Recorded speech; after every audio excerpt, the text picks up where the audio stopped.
This special report brought to you by NASA.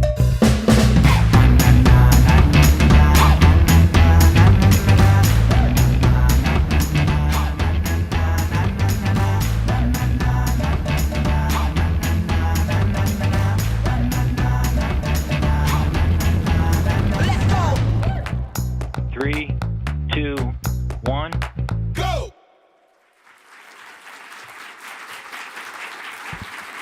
Good morning. Good morning. Thank you for that applause, and welcome to NASA headquarters in Washington, D.C. We are live inside the Webb Auditorium to celebrate the NASA worm, one of the world's most iconic symbols. You can see it here behind me. It is a sleek, simple design, NASA styled in a bold, unique type. It first debuted in 1976 and then was retired in 1992, but now it is back supporting NASA's main insignia, commonly referred to as the meatball. Today, we will hear opening remarks from NASA communications experts, followed by a panel discussion, and one of those panelists is actually the designer and creator of the worm. We will learn the history of its creation, why it went away for almost 30 years, and why it's back, and also why our agency and the public love it. So without further ado, I'd like to invite Mark Etkind to the stage, the Associate Administrator of NASA's Office of Communications.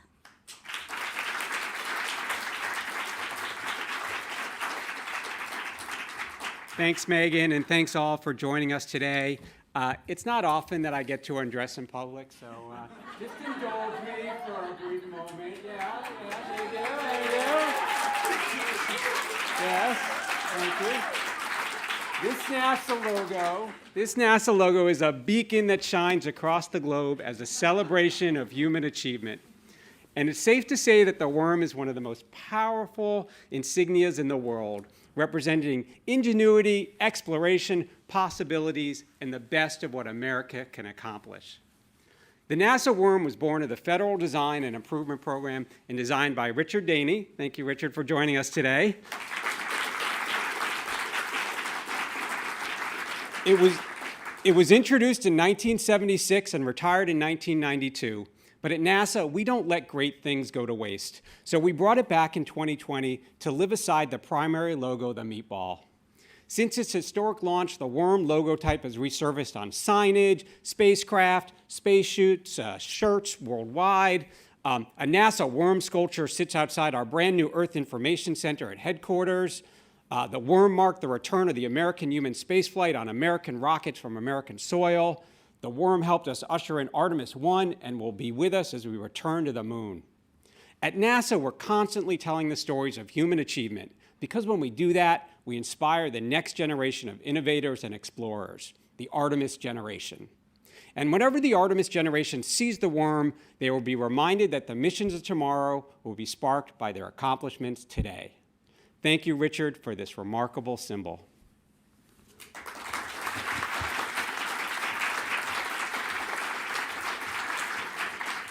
Thank you, Mark. As he said, the worm officially wriggled itself out of retirement starting in 2020. And the lead designer behind that reintroduction was David Rager. He's also here today, and let's invite him up to the stage. He's NASA's creative director. Thank you. I'm David Rager. I'm NASA's creative director, and as design lead across the agency, I help develop and manage NASA's brand. I'm fortunate to be part of the team that brought back the 1976 NASA logo type, working with its creator, Richard Daney. And before I share a few words about that, there are two words for any of you guys tuning in home right now, that you're going to hear a lot today, and they are worm, and that's what we affectionately call the NASA logo type. And this is the NASA insignia, also known as the meatball. And the meatball was created in 1959 after NACA became NASA, and its legacy was solidified through our early and remarkable accomplishments, including the Apollo missions. And on January 1st, 1976, NASA adopted the worm as its primary identifier. Designed by Richard Daney and Bruce Blackburn, a continuously flowing line conveyed a sense of modernity, progress, and propulsion. And it was supported by a new graphic standards manual, essentially a how-to book for the brand. And their new design program was well documented, accessible, and provided endless examples of the new logo in use. And importantly, they partnered with internal creative staff like Bob Shulman to help turn an idea into reality together. Of course, redesigning anything with so much emotional resonance can be tricky, and there certainly were some camps, meatball fans and worm lovers.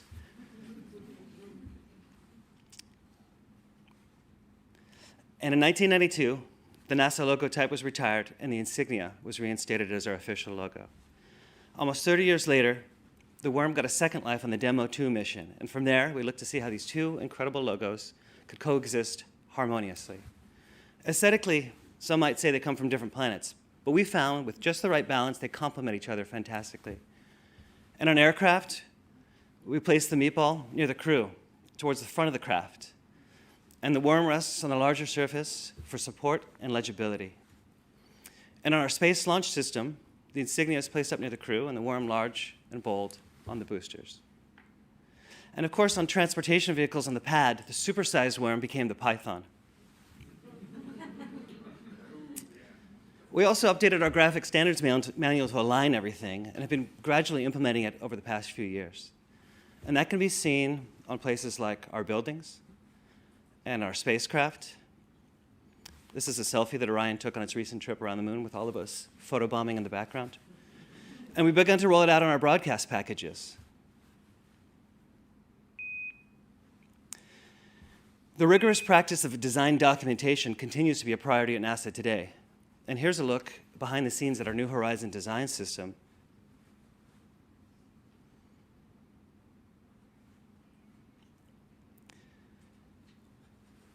And some examples of it in use on our new website, which is at nasa.gov. Of course, beyond our walls, the public has been incredibly receptive and supportive. Our merchandising office receives hundreds of requests every week, underscoring NASA's enduring influence. You know, and both these marks have made an impact, and they really show how NASA endures as a symbol of something that's larger than us all. I'm certainly thankful for the foresight that NASA had 5 decades ago to collaborate with such a thoughtful and talented designer to help us shape that symbol. Thank you so much, Richard.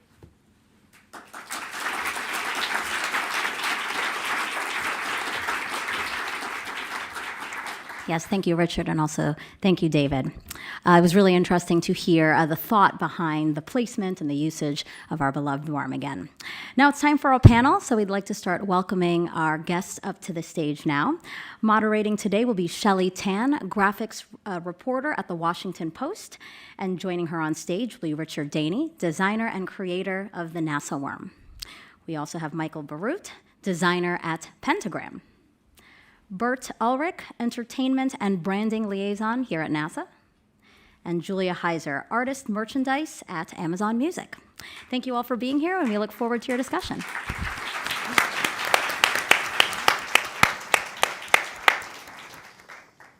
Thank you, Megan, for that lovely introduction. Like she said earlier, my name is Shelley Tan. I'll be your moderator today.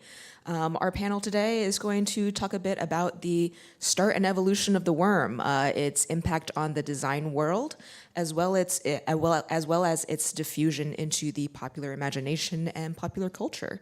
So without further ado, let's kind of set the stage for how the start of this whole story goes, right? It's 1974.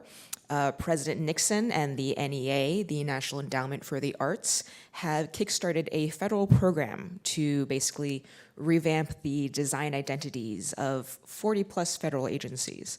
And this is where you, Richard, you and Bruce Blackburn at the time received this request to submit a redesign proposal for NASA.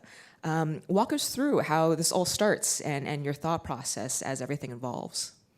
Well, it kind of starts with a huge shock and surprise. And we received an RFP. Our firm was about a year old. And Bruce, may he rest in peace, was very involved in federal things before it. Chamath and Geismar, where he's a partner. So he had designed the American Bicentennial symbol, and we think that's one of the reasons that we got invited. Firm of 5 people, really tiny.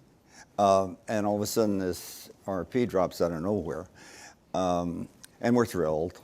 And we have about a week to respond, and it's ironically, it's a verbal proposal. You know, there are no visuals or anything go with it. It's just a written proposal, and it's submitted about a week later, and then maybe they took another 2 weeks or something like that, and then they dropped a bomb on us. So we were selected to do it. Stunned and thrilled, as Michael's been through this before with me, and I'm so grateful he's sitting here today. And anyway, so we have about a month or two to pull the whole thing together. I think one of the most interesting things about it, I was talking to some friends from Pentagram earlier, we decided to propose one symbol, only one, and support it with about 25 demonstrations. Now, that was radical then, and it's radical now. But we did it, and it worked. It was approved in about a week by the same people that were in the room the day we presented it on the slide projector. And then that all happened in July, and by October, we had approval. Everybody argues about when it came to market, so to speak. It was actually 75, not 76. But the manual itself, which was a really neat document, has January 1st, 1976 in it. And that's when Dr. Fletcher wrote the endorsement letter in it. And I think that probably is the reason for that. But we had run workshops at NASA in the summer of 75. And we recommended hiring a graphics coordinator at that time, and they ended up picking Bob Schulman. Enlightened Management didn't show him the manual. He didn't see the logo, but he was hired. And he turned out to be a great ally and a very close friend. So I was able to have a 10-year relationship with NASA as a design director, external design director. Very, very rewarding. Tougher hill to climb than you might think. Mostly because the centers had just been pulled together in terms of NASA, and they were very renegade. And I likened them to unruly children. I'm sure the representatives here today, and their names are back here, but today some of that still exists. What it is, they're just very competitive. They're extremely good at what they do. But they're aggressive and competitive is one of the reasons they are good. And that made it a difficult client situation. But we got through it, and but 8 or 10 years later, we finished the last supplement in the manual, and that was one of the most rewarding involvements in my career, for sure. Now you mentioned the standards manual that you created as well, and it seems like that was a really important part of educating kind of people at NASA, this federal agency that maybe hadn't had much experience from this respect before. Can you talk a little bit about creating that design culture at NASA? It was a fairly slow process, mostly because they were so independent, which is really an asset, I think, and makes them better. But there was resistance, understandably, I think, to anything coming out of headquarters. And so, ironically, I think the designers of this program got to be the liaison with the centers. I mean, in other words, we were sort of sent out there to take the heat and experience any negative stuff that might be coming out. But then we would make the point that it's all for the greater good, and that because we were bringing all of them into one matrix, the national matrix, but one core center, and that would be headquarters. So we had to make that connection. It was done in I think, a rather gentle way, and there were some rough moments.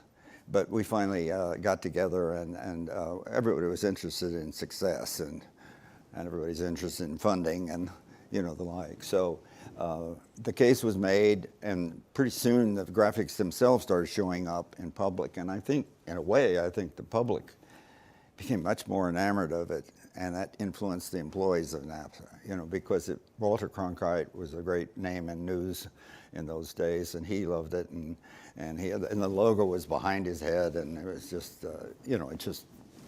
it took off. And as the public absorbed it and became very proud of it, I think, then the NASA employees saw some benefit to that, so it finally stuck.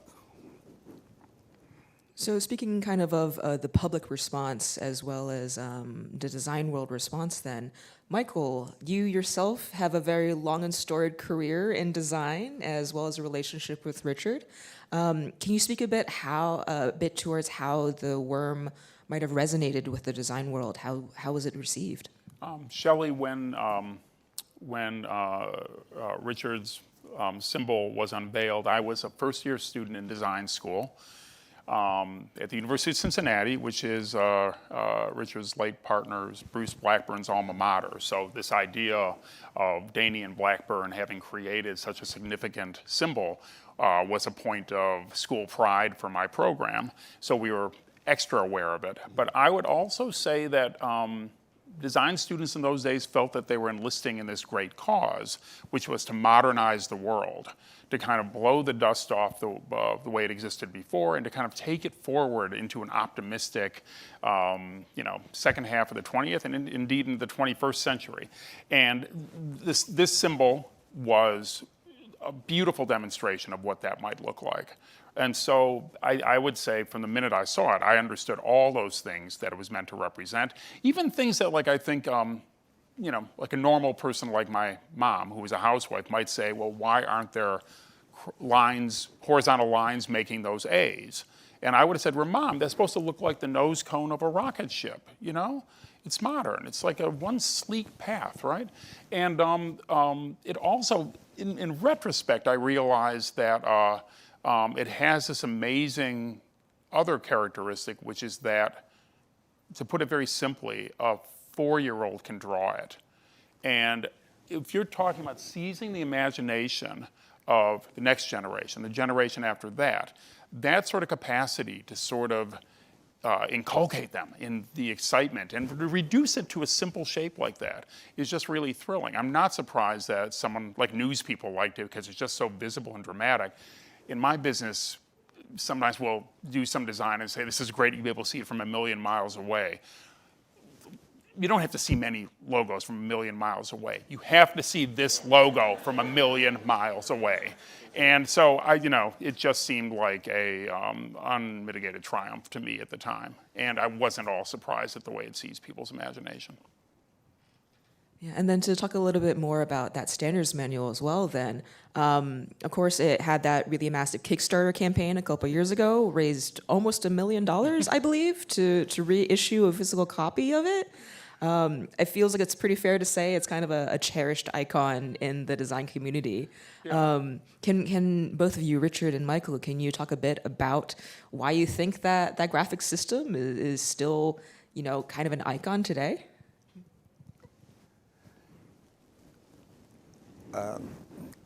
With some hearing issues, I think I know why it's sustained today. Well, why the system itself is so compelling. Why is the manual compelling to people who may not even know about graphic design?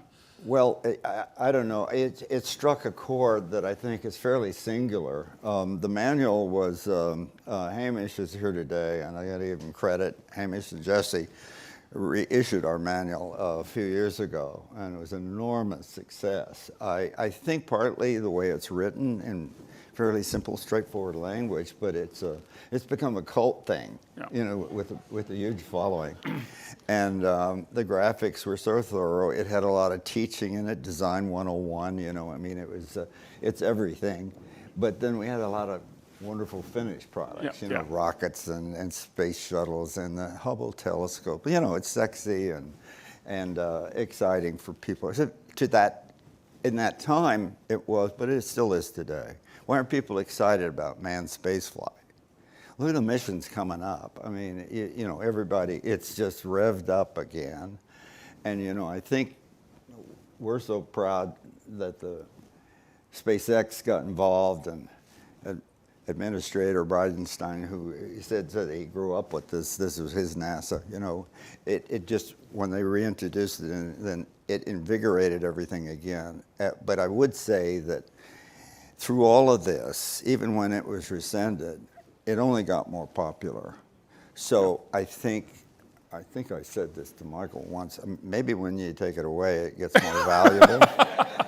It seems that's the way it happened. Yeah. So the point is, and we'll be looking at this big shiny object out here a little later.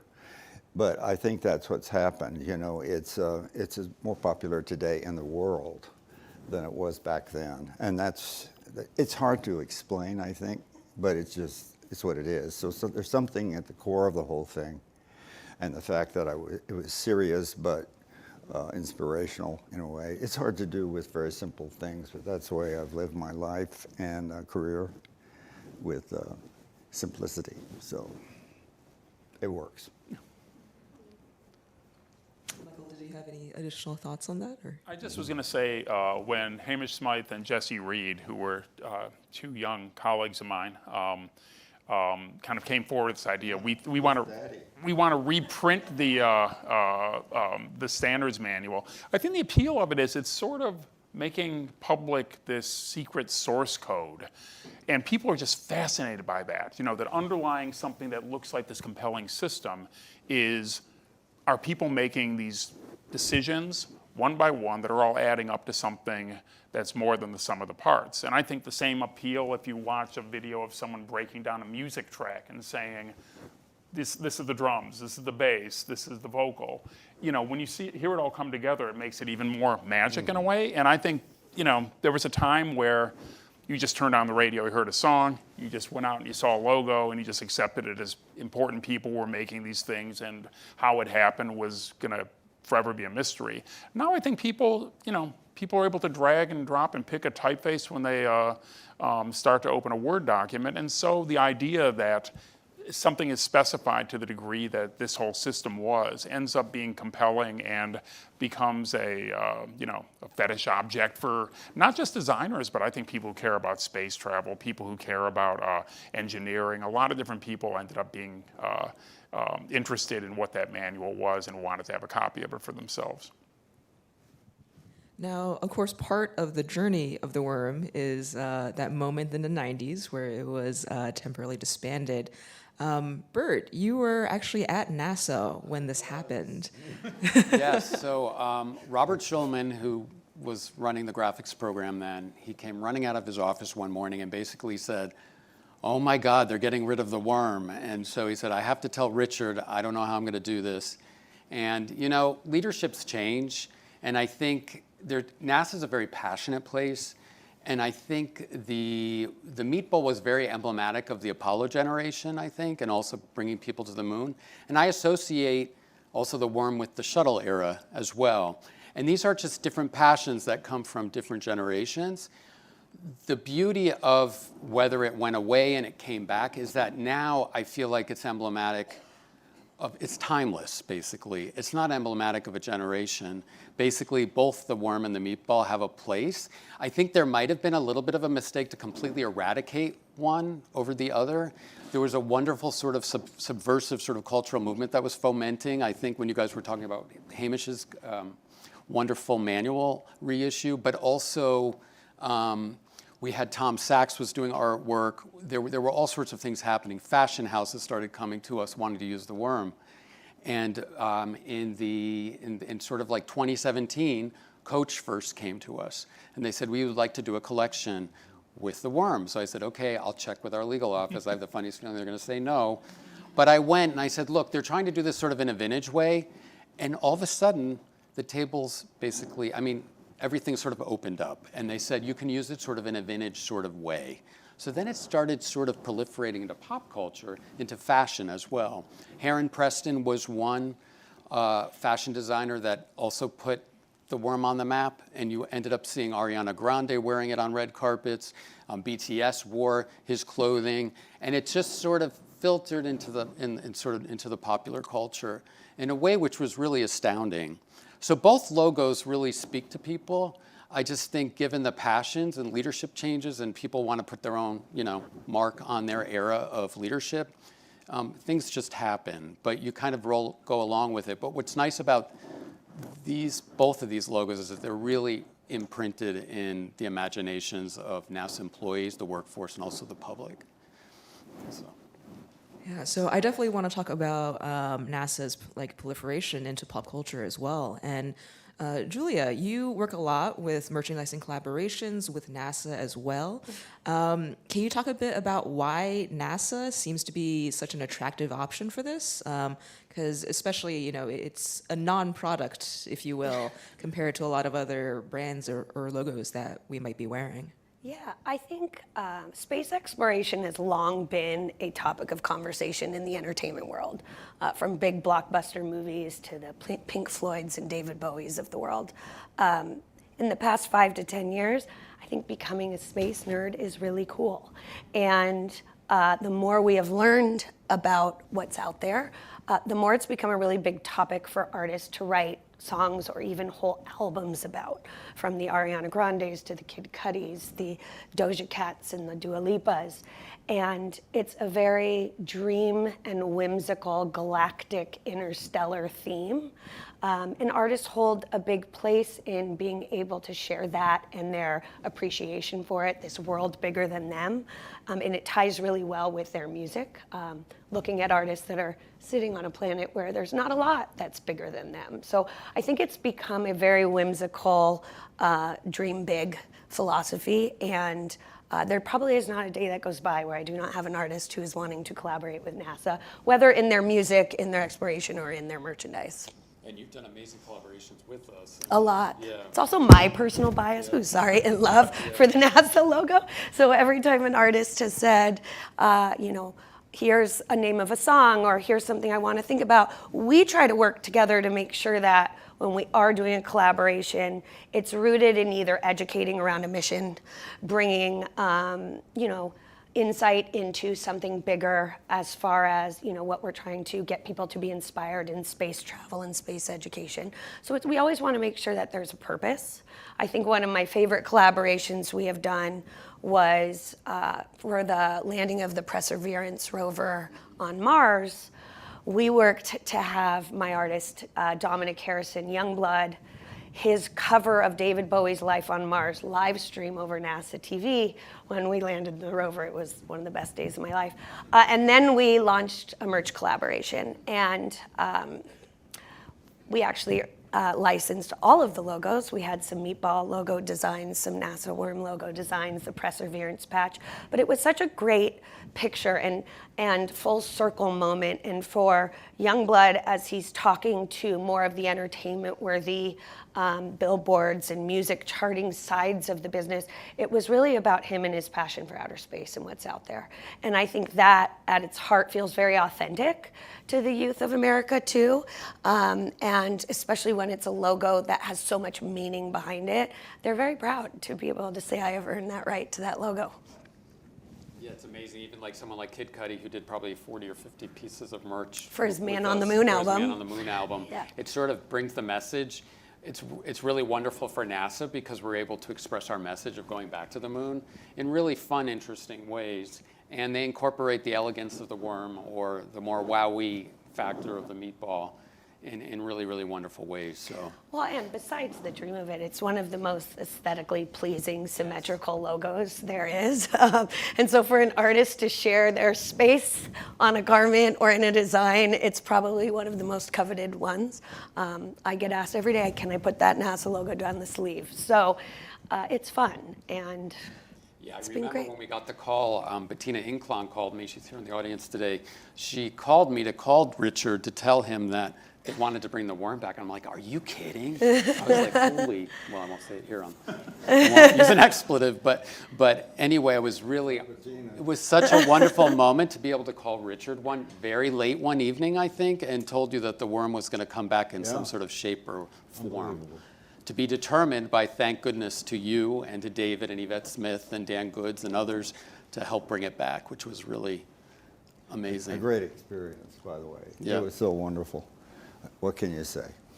What was that But Ian's here experience today, like? I think, I hope. Yeah, so how did that feel when you got that call? Well, Did you feel frankly, vindicated? More like stunned, but thrilling. It's thrilling to be in purgatory for 29 years with I can't say very little reason. I can't say that, can I? But to be welcomed back by SpaceX as a medium, and with so much success. I mean, that particular trip where they brought it back on the rocket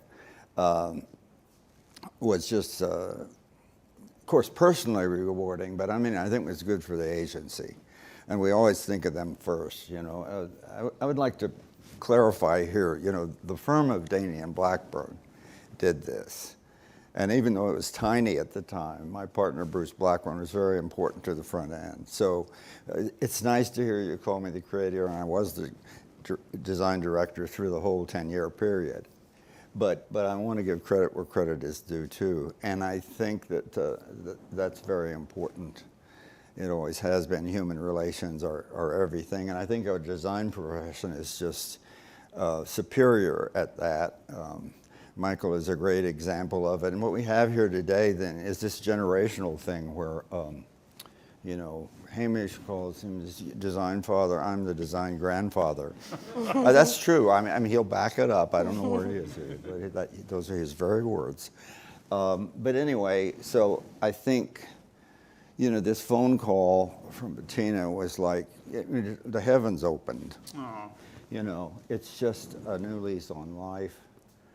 A kind of a word was used earlier, vindication. You know, that sounds negative, and I don't like that, but it's rewarding.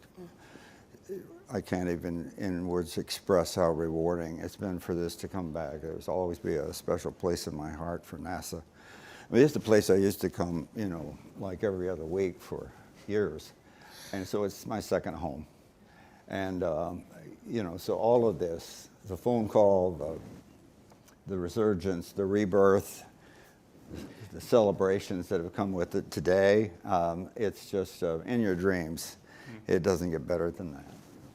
And also the stars sort of aligned also with David Rager being brought on board, first up from JPL. So we were able to, him, you know, to really have really thoughtful way of bringing the worm back so that it didn't compete with the meatball. I think that was the problem because we wanted to keep the primary logo being the meatball because that was how it's sort of officially designated.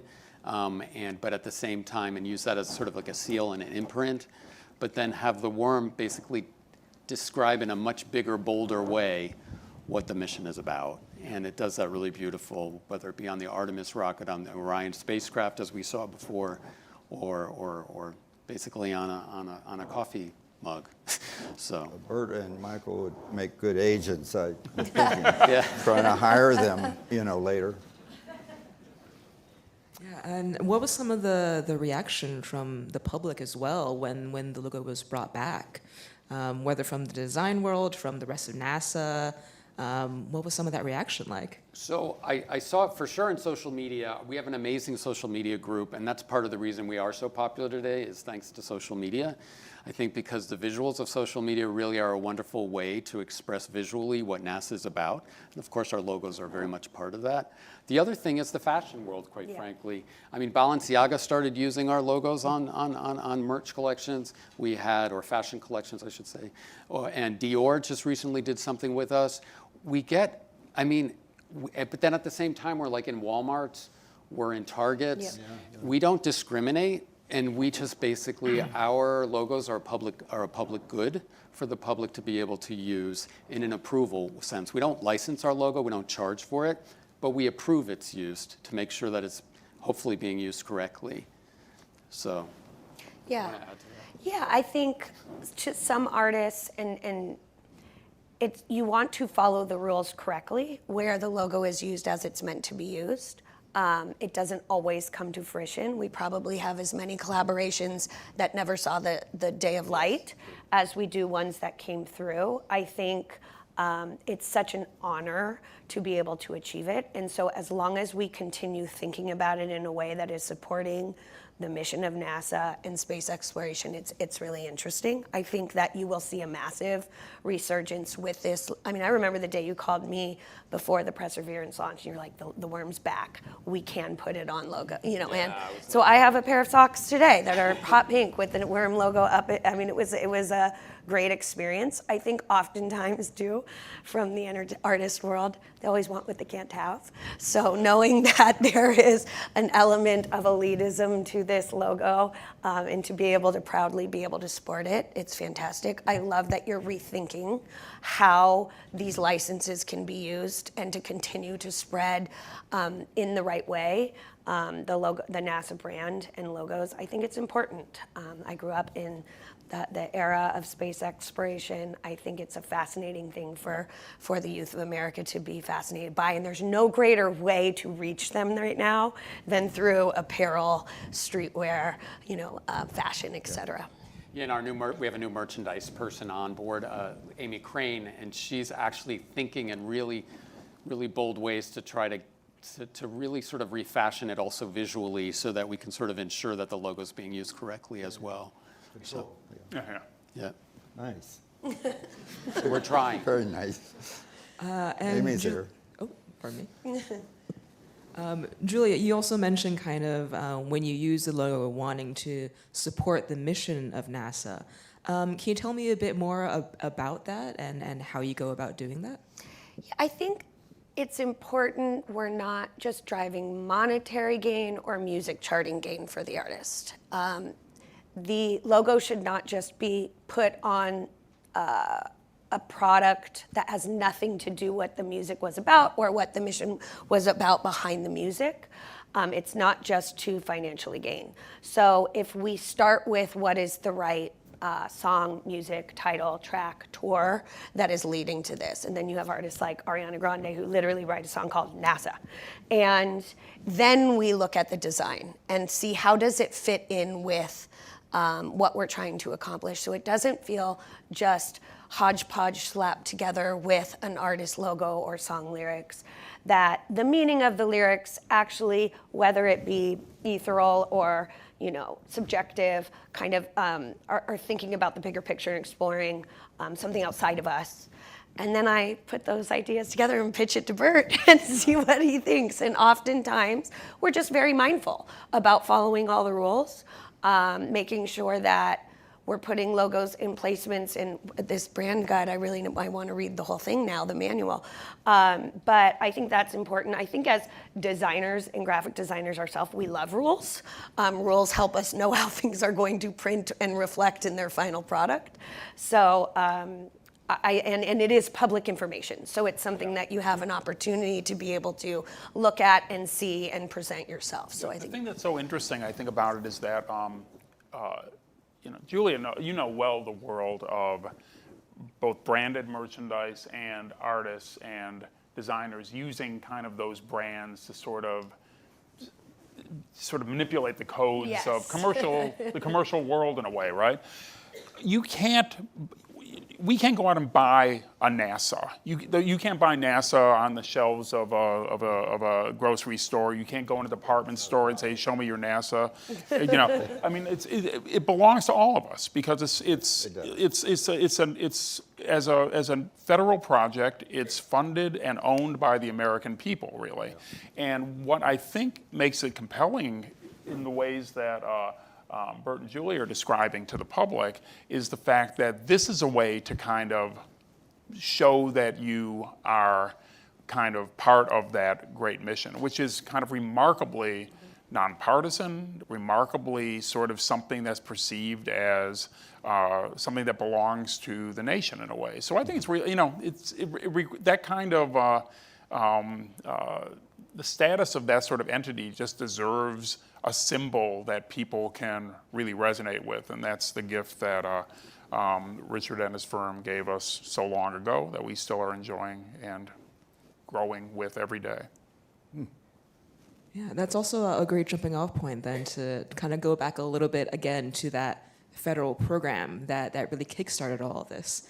And it feels like that was a really important moment in at least American design history where the federal government is definitively saying, hey, good design matters, and we want to be aligned with that. How did that come about? Like, what was your experience like with that from a federal level? Well, it's one of the great lessons, I think, that we can all learn from. In other words, it takes one person, and in this case it was Nancy Hanks who led NEA, and she instituted the Federal Graphics Improvement Program. So one person. And she was very passionate, she was very smart. And then one of her subordinates was Jerry Perlmutter, who was the best drum beater I think I've ever met. And so she put him on the assignment, and they decided that as was appropriate, that we were way behind Europe and other people in design for federal agencies. And let's do something about it. It was very rich terrain to be cultivating. And so they just put wheels under the whole thing. They started doing evaluations of the agencies, audits, and most of it was just terrible, you know. Let's say garbage.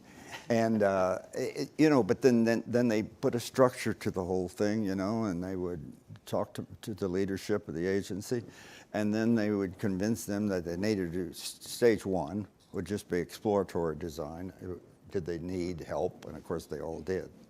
But her message was so clear and strong that all the agencies kind of fell in line. And the interesting thing about NASA was they thought if they could get a win with NASA, probably the others would fall into line and do it, because they were very hesitant, you know, there was a lot of reluctance.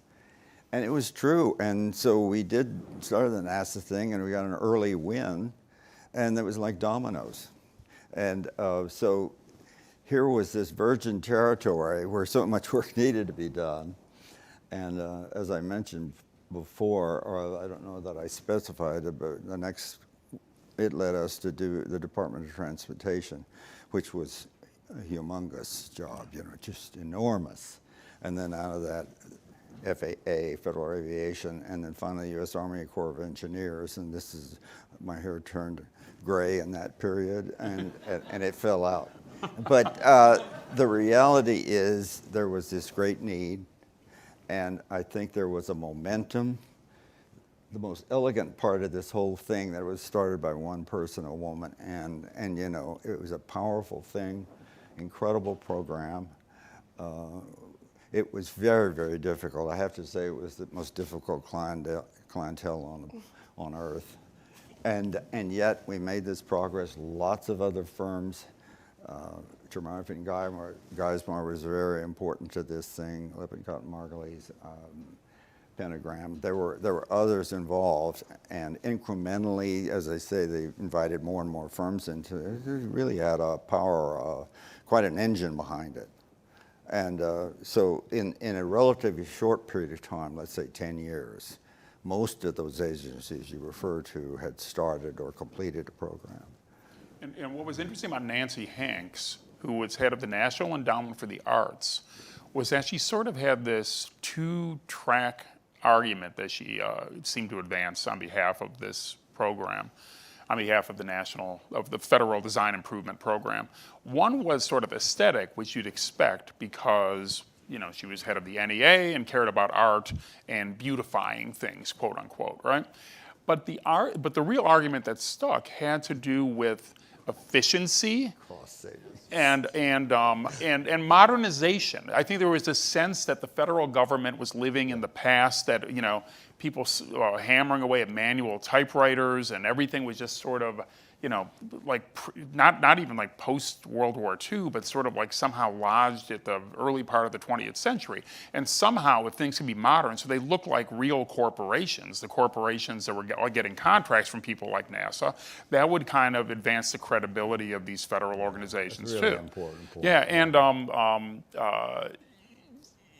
she enlisted so many people, up to and including the then President of the United States, Richard Nixon, to put his signature against a mandate that had multi-step things about how the federal government would improve its design efforts, right? So, you know, obviously Richard Nixon has a mixed legacy historically, but when you when you read the his statements on behalf of the value of design to not just efficiency, not just beauty, but to serving the daily needs of human beings and citizens in this country, it's really, really compelling and would stand today if it was republished.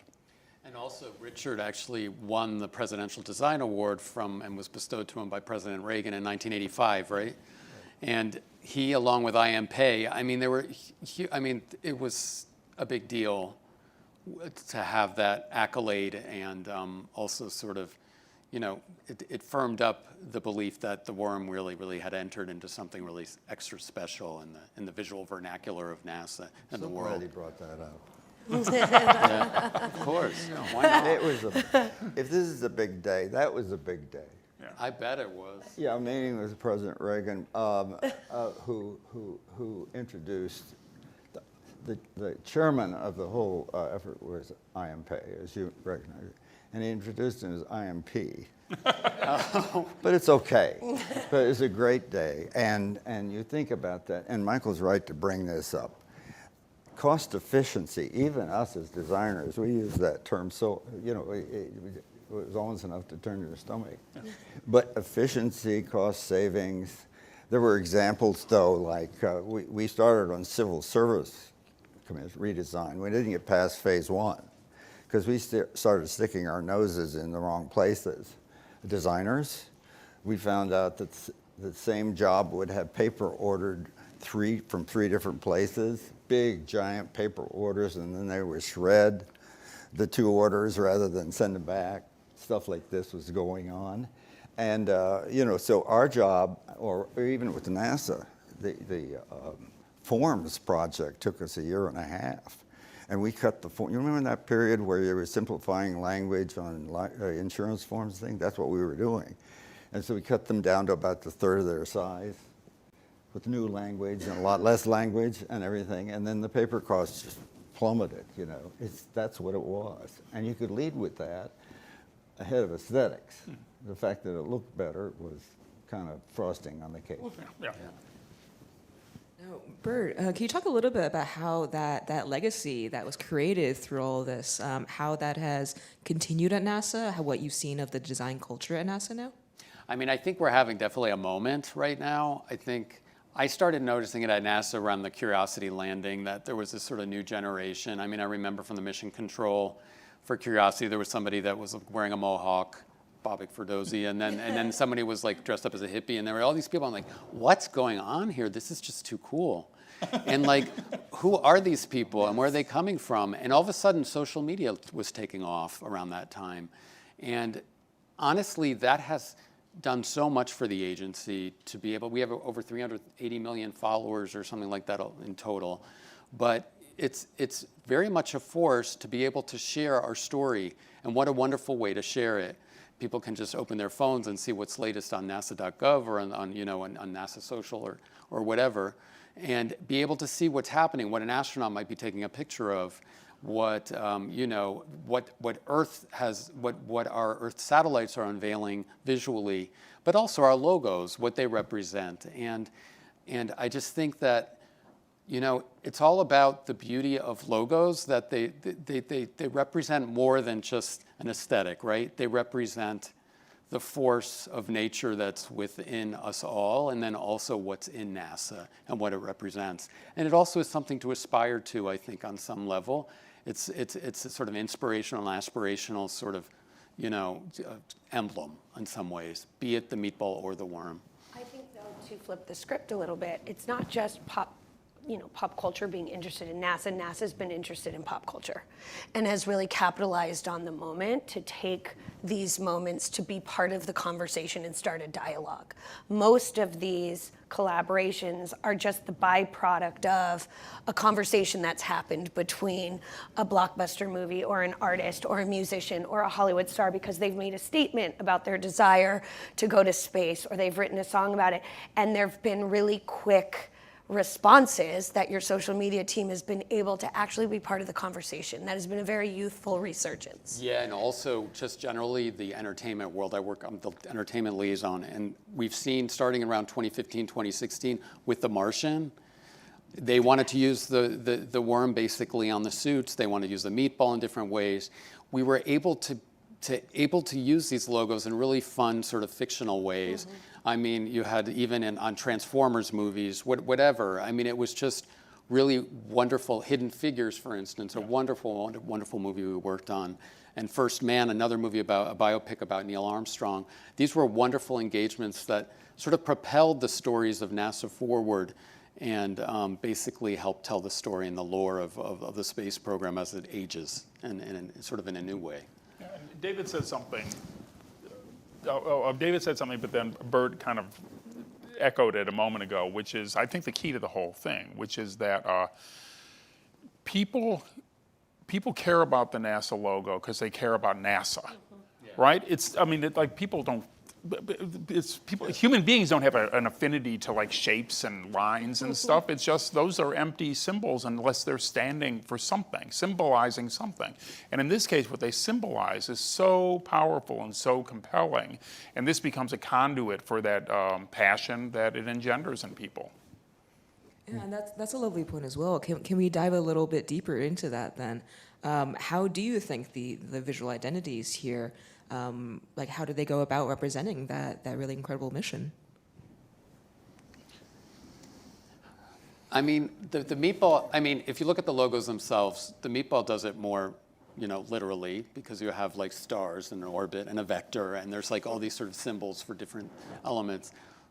The worm, in a much more subtle, sort of elegant way, also sort of inhabits the world of spaceflight as well, and movement, actually, I think in a lot of ways with the S attached to the A, and you sort of have this feeling of movement, right? I know you guys are the designers, but it's interesting. I think that David and his team orchestrated a very elegant reconciliation between these two logos, in my opinion. And I'm gonna give the meatball a little due. I'm on the record of saying, somewhere, if you Google me and this subject, you'll find me saying that the meatball is a terrible, terrible, terrible logo. And I've revised my thinking about it since then. And I think part of it has to do with the fact that if you understand the culture that it represents, it comes out of the culture of group, of esprit de corps, of a group of people that are coming together to complete a mission. And if you look up and down, particularly the world of the Air Force and the branches of the military, you find that on every level. And I think to a large degree, NASA and its predecessor agency was an outgrowth of that culture. And so the idea that insignia as a patch kind of represents an allegiance to you, your colleagues, and to the mission you're serving is really important. But I think that if you kind of look at the other side of what NASA specifically does, which is an engineering-led operation, you think back on that amazing scene in Apollo 13 where they're improvising this, they're trying to figure out how to turn the thing back on without kind of blowing the fuse. Or I'm not saying that accurately because I'm not an engineer, but like it has to do with minimal means. How can we actually achieve our goal using the least amount of power, the least amount of weight, the least amount of everything. And then you sort of see that argues for this sort of reductive simplicity, I think. So you sort of have on one hand the meatball representing kind of the ebullience of sort of like just kind of everyone kind of coming together to kind of create something, but then sort of the idea that the thing that actually propels it forward and the world that lives in is represented, I think, by the 1975 logo. So I think the way that they're staged on aircraft and in other things actually pays that out. You put the insignia up close to the crew, and then this thing is sort of by the engine in a way. I think it really is very elegantly balanced.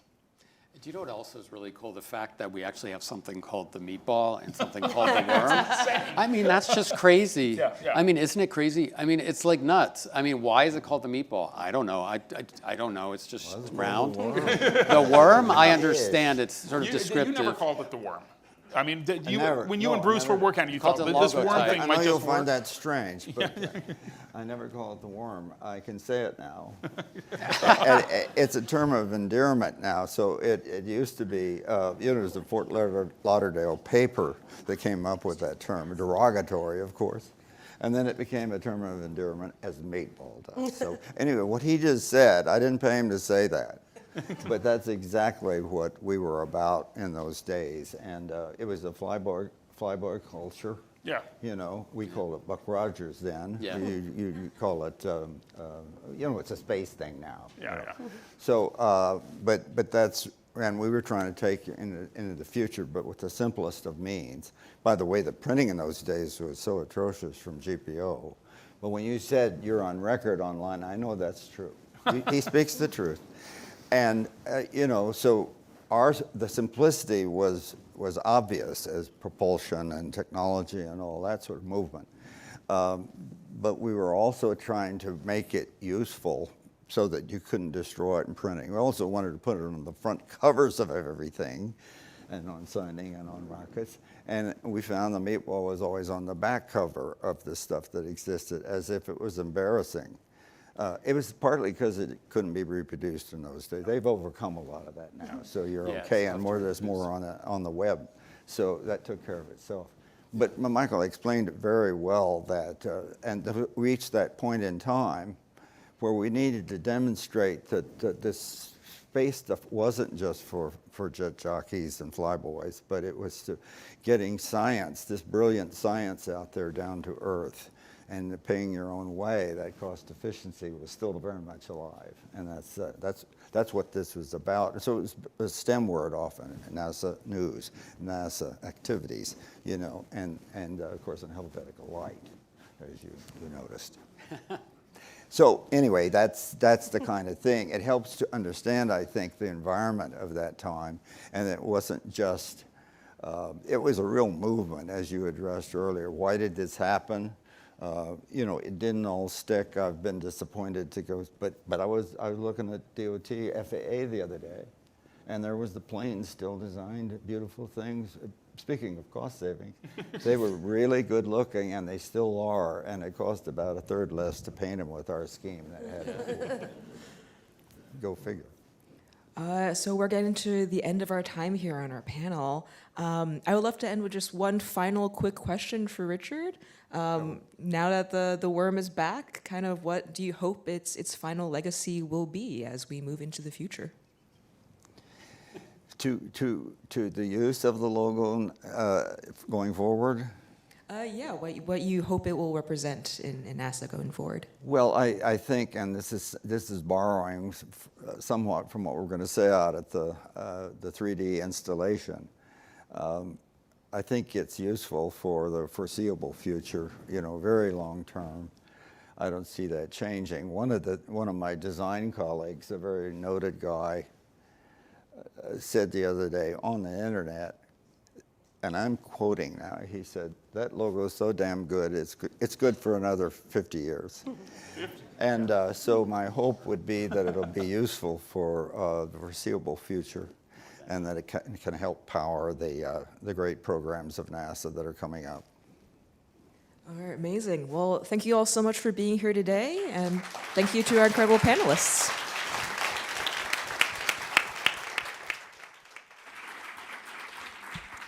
Fantastic panel. It was really interesting to hear all your individual stories and how together they tell the story of our worm from creation to its cultural significance today. So thank you again. Thank you, Richard, obviously, for creating and designing it, and also for being part of this panel, along with Michael, Bert, Julia, and Shelley for moderating. Also, thank you to David and Mark, who gave some remarks before that.